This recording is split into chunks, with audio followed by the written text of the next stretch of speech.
Kita lanjutkan perbincangan bersama dengan Pak Franky. Pemirsa, saya mengulas mengenai kondisi dari market pada pagi hari ini kembali mengalami penguatan. Targetnya masih di 6.000 ya Pak Franky? Target untuk hari ini yes.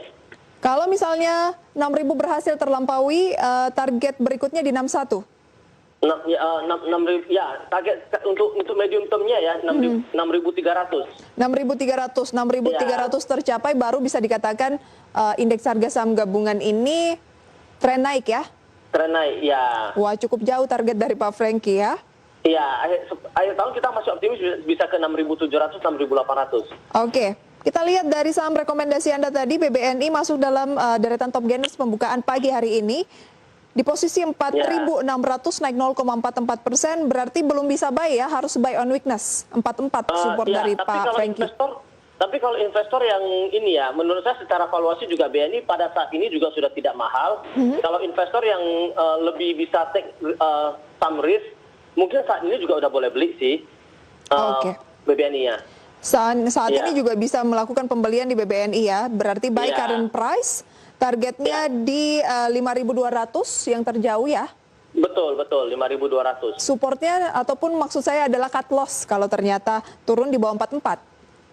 Kalau di bawah, sebenarnya kalau BNI itu ini ya long to medium term. Jadi kalau misalnya ketika BNI turun, kalau teman-teman investor kalau masih mau beli lagi juga nggak masalah.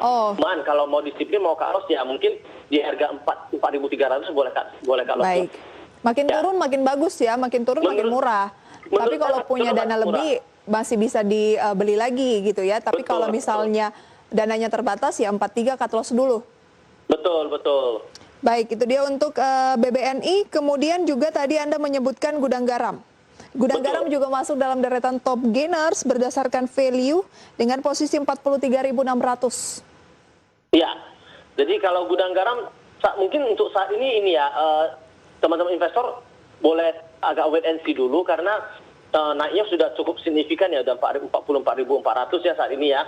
Mungkin kalau dia ada koreksi ke 42.000, mungkin that will be a good time to buy karena itu adalah resisten yang lama yang saat ini udah menjadi support, nilai support yang baru. Jadi untuk teman-teman investor mungkin di 42.000 boleh start accumulating gudang garam. 42.000 bisa beli buy on weakness untuk gudang garam. Betul. Targetnya di posisi berapa? Kalau target gudang garam 48.000. Wow, 48.000. Iya. Enggak 46.000 dulu, Pak Franky. Sebenarnya kalau tentunya kalau mau lebih short ya 46.000 akan kena duluan ya dibandingkan 48.000. Tapi kalau kita lihat ini 46.000, 48.000 itu that is the first resistance, second resistance. Oke. Kemudian Anda juga merekomendasikan dari sektor properti ya, ada Pakuwon. Dengan rekomendasi apa untuk Pakuwon? Apakah beli juga atau lebih baik beli di harga bawah seperti BBNI? Pakuwon, kalau Pakuwon kan sektor yang terkena dampak dari ini ya COVID-19. Mereka banyak recurring income, banyak mall, banyak perkantoran. Tetapi menurut saya ini adalah perusahaan dengan manajemen yang sangat luar biasa, sangat baik, sangat bagus sekali. Mereka kemarin juga beli mall dengan harga yang sangat murah. I think kalau kita bisa membeli perusahaan yang bagus ketika environment-nya tidak bagus, ini akan menjadi sesuatu yang plus bagi kita. Saat ini saya rasa sudah boleh akumulasi beli. Jadi di harga 40 boleh beli. Kalau misalnya ada turun, kalau mau cut loss ya kira-kira turun 7%, boleh cut loss. Tapi menurut saya kalau misalnya Pakuwon ada turun, it will be an even better chance untuk beli lagi. Oke, target di 480 ya? Betul. Mungkin bisa Anda saksikan selengkapnya di layar pemirsa ya, grafis mengenai rekomendasi saham pilihan kami sampaikan kembali. Ada BBNI dengan buy on weakness di 4.400, resisten 5.200, tapi bisa Anda lakukan pembelian lagi sampai ke 4.300-an. Selanjutnya ada ICBP direkomendasikan dengan support 8.200, resisten 9.600 juga buy. Dan gudang garam direkomendasikan 42.000 untuk support, 48.000 untuk target direkomendasikan buy, dan Pakuwon pemirsa dengan support 440, resisten 480 direkomendasikan buy. Selain keempat saham itu mungkin dari komoditas ada yang ingin Anda rekomendasikan, Pak? Untuk komoditas mungkin kita pilihnya Harum Energy ya. Harum ya? Iya, Harum. Semenarik apa Harum? Kenapa bukan PTBA atau yang lain?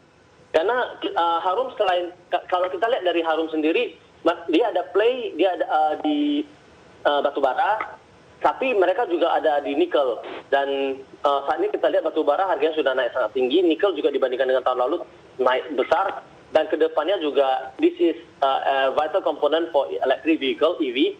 Maka kalau kita lihat dari Harum, kita lihat mereka mendapatkan ini ya celah pasar yang menarik.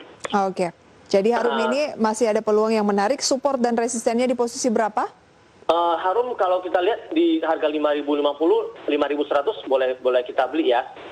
Dengan resistennya di sekitaran 5.400, 5.500. Kalau dia turun ke 4.900, 4.800 itu adalah cut loss point-nya. Karena harga komoditas itu naik sangat volatil, jadi bisa naik bisa turun. Jadi kalau untuk Harum ini akan lebih firm kalau kita punya stop loss. Oke. Cut loss hanya jika turun ke 49 sampai dengan 48 ya. Untuk Harum masih ada peluang ke 54 sampai dengan 55. Ini jangkanya berapa lama, Pak Franky? Kalau kita lihat ini jangkanya mungkin jangka menengah ya. Mungkin sekitaran 1 bulan seperti itu.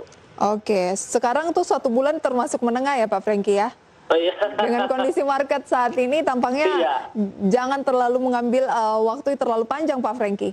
Betul, kecuali kalau company valuasinya bagus, manajemennya bagus, itu malah makin turun makin beli. Tapi kalau komoditas kan kita tidak bisa memprediksi harga komoditasnya mau lari kemana gitu ya. Oke. Baik, BBNI, CBP, Gudang Garam, Pakuwon, dan juga Harum adalah emiten-emiten yang sudah kita bahas bersama dengan Pak Franky sebagai rekomendasi Pak Franky ya. Tipsnya untuk perdagangan di hari ini dan juga sepekan ini seperti apa Pak?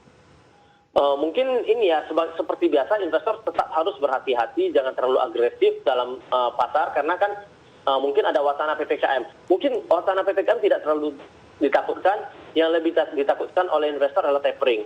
Nah, kalau misalnya tapering terjadi, kemungkinan tentunya akan terjadi repatriasi lagi dari dana dari foreign outflow lagi. Nah, itu yang ditakutkan. Jadi tapering Amerika ya?